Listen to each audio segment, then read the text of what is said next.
Youssef était un garçon calme qui adorait dessiner. Contrairement aux autres enfants, il dessinait des créatures et des mondes imaginaires qu'il croyait réels, quelque part dans l'univers. Une nuit de pleine lune, alors qu'il dessinait sous une lumière tamisée, une lueur étrange sortit de sa feuille. Intrigué, il suivit la lumière qui glissa vers son armoire. Là, il découvrit une petite porte qu'il n'avait jamais remarquée.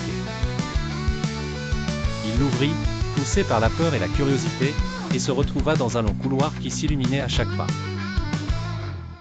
Au bout du couloir, un monde magique s'ouvrit, le jardin caché des rêves, un endroit rempli de merveilles. Les arbres parlaient, les nuages jouaient de la musique, et les animaux portaient des chapeaux en récitant des poèmes. Mais la joie fut de courte durée. Un oiseau de cristal s'approcha de lui et lui dit « Le jardin est en danger. La fleur du rêve se fane. Si elle meurt, ce monde disparaîtra. » Youssef comprit qu'il était le seul à pouvoir la sauver. Mais pour cela, il devait affronter le gardien de l'ombre, une créature mystérieuse qui vivait au cœur de la forêt.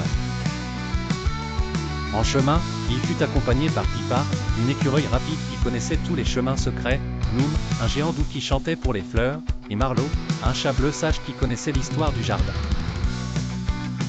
Chaque épreuve était plus difficile que la précédente, des énigmes mouvantes, des ponts qui n'apparaissaient qu'avec la confiance, et des créatures nourries par la peur. Mais grâce à son imagination, Youssef dessinait des solutions inattendues qui fonctionnaient à chaque fois.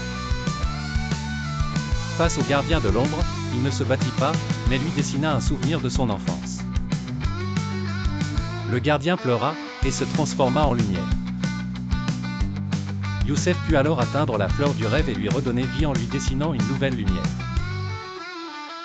Il se réveilla dans sa chambre, mais sur sa table brillait une fleur de cristal, qui s'illuminait chaque fois qu'il tenait son crayon. La morale, l'imagination n'est pas une fuite, c'est un chemin vers les plus beaux mondes à l'intérieur de nous.